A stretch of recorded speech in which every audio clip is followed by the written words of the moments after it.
Plus d'1 millier de personnes s'étaient rassemblées dimanche à Arthur Park sur la plage de Bondy pour célébrer le premier jour de Hanouka. J'ai vu des gens courir et au début, on se dit simplement que c'est une belle journée.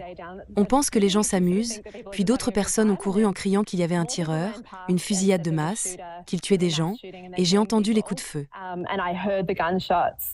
À 18h47, heure locale, la police de Nouvelle-Galles du Sud a commencé à recevoir plusieurs signalements faisant état d'individus tirant sur des familles depuis un pont. Il y avait beaucoup de corps sur le sol. C'était un événement fermé, donc c'était un peu comme, je ne sais pas, des poissons dans un tonneau.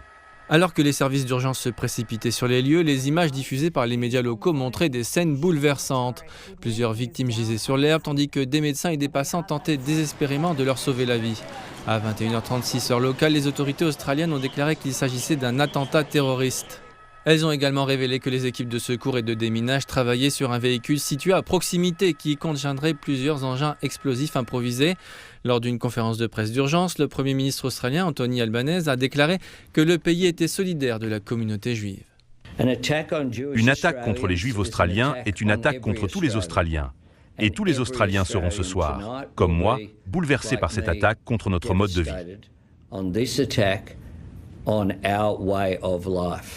Le monde entier est sous le choc après le massacre de Sydney et le président israélien appelle à agir contre l'antisémitisme.